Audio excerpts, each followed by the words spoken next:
Willoughby was striving for equality among women in her profession long before this country's more recent women's movement was popular. Not only was she the only female chemistry major during her college years here and later at Purdue University, but she was among the youngest students at Western when she entered college at the age of 16. Chemistry was always her love. Polymer chemistry became a special interest for her as she worked for DeVoe, Reynolds, and then later Monsanto. Her chemical engineering degree was a primary player. Her pioneering accomplishments had continued when she was hired as the first female PhD by Arlington Junior College in Texas in 1954, which later became the University of Texas at Arlington.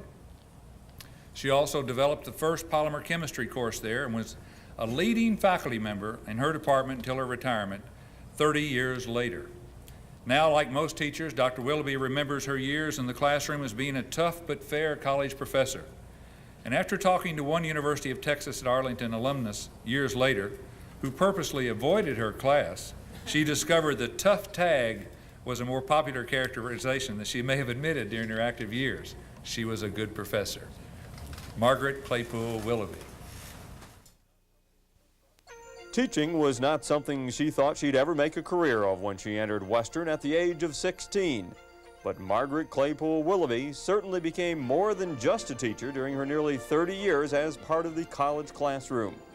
Chemistry was her chosen field from the beginning, and while she was often the only woman in her chemistry classes, there were many other challenges as well. We met in Snell Hall for organic laboratory, and we had it at night, which was unheard of in those days. Windows open, no air conditioning, bugs flying in. You had to be very careful with your determinations or you'd end up weighing a bug. So it was an interesting period. Willoughby survived her Western years, graduating with honors in 1938. But the challenges of being a female in a male-dominated field still faced her as she sought out employment. So I started looking for work, and I pounded the pavements for a long time. It was, "Are you married?" "Yes." "Well, we don't hire married women." Sorry about that. This was the case everywhere I went. We need the jobs for the men. We don't have positions for women. And I remember going out to the Seagram's laboratories, and that was the story I got there. I got that story ever so many places. Finally, I went to the Kentucky Employment Agency, and they were kind enough to help me with job search, and I ended up with DeVoe Reynolds, which is a big paint and varnish company, and that has been my life's work. What she learned in the paint business would eventually impact her teaching career. After earning a PhD in chemical engineering from Purdue and 2 years with the Monsanto Corporation, a college campus in Texas became home for Willoughby. That campus was Arlington State College in 1954, and once again, it was a pioneering step for a woman. While she was the first female full chemistry professor at Arlington, her contributions to the school's department were much more than that. Margaret made many contributions to the department. She introduced the first polymer chemistry course in our department. I think she was one of the major movers in the nursing chemistry course, if not the organizer of that particular course. She also introduced a very good alumni newsletter in the department, and it was a very important addition to the department and flourished very well as long as she was there, but when she retired it died out very quickly. But we were all very appreciative of having that newsletter magazine in the department. She's made a lot of contributions through the years, and we both have worked on a number of similar projects and so forth. Arlington State College eventually became the University of Texas at Arlington, and Willoughby's accomplishments during the next 4 decades grew with it. Her professional and personal contributions were valued by her peers.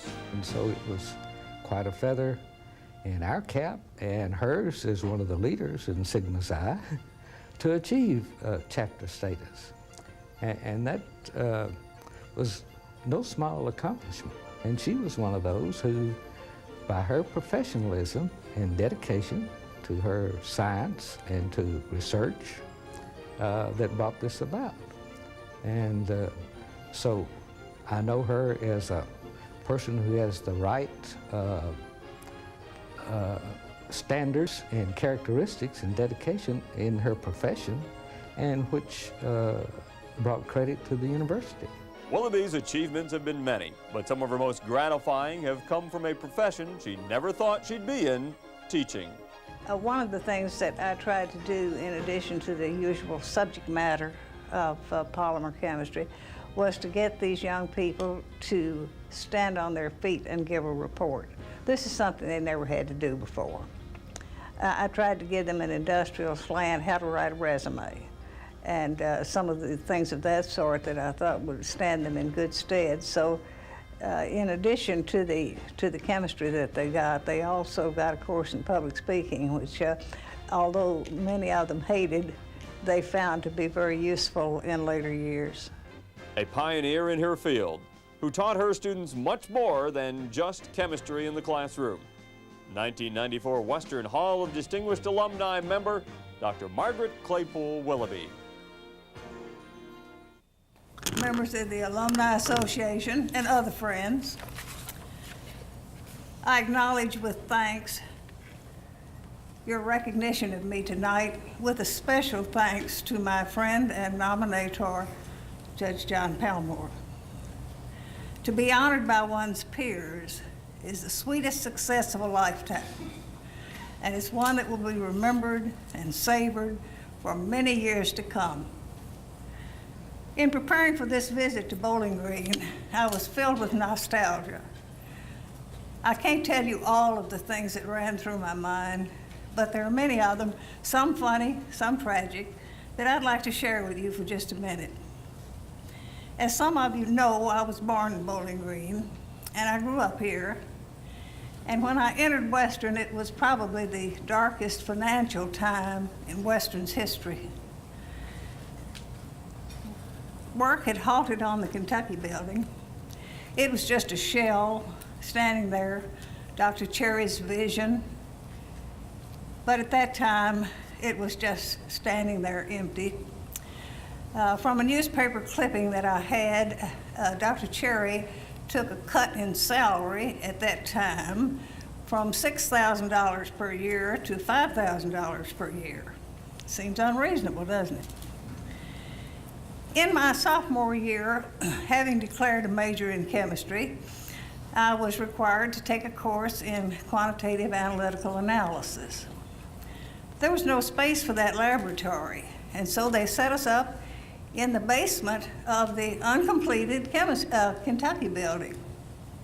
Now that was an interesting experience. They set our balances up on shelves in the hall. We had some laboratory benches, and we did have running water, thank the Lord. We had, our balances were analytical, but they were not digital by any means. In fact, they weren't even chain-o-matic. Some of you will remember the old balances that we used to use that had a platinum rider. How many of you remember those? Any of you? Well, at any rate, they had a platinum rider, which gave us the 4th decimal point on the balance beam. Sometimes they fell off and you had to search around on the floor to find it, but that was beside the point. At any rate, once one had completed weighing a sample, you were very, very careful not to contaminate it in any way. And believe me, that was very difficult to do, because up in the rafters, which were empty all the way up, 2 stories up, there were birds flying from hither and yon.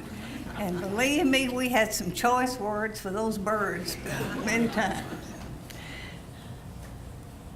We had a lot of stories. I had a lot of stories that I would really like to have shared with you, but I'm sure most of them seem like they must have occurred about the time the dinosaurs were disappearing. So I do want, on a sober note, to mention that the threat of World War II had such a profound effect on my classmates and on others of classes just before and just following those years. We lost a great many classmates during those years. And I have brought my 1938 talisman, and in it I have pasted clippings from the newspapers of those young men from Western who died in that conflict, so many of them. And so some of you might even be interested in seeing them. I have clippings all through here, more than I wish I had. At any rate, we should all feel a debt of gratitude to those young men who started out their lives so very hopefully here at Western, but who never returned. I am sure that were they still able, they would be here with us tonight. And I ask you to remember them, and I say, God bless them, everyone. And I do thank you for a memorable evening.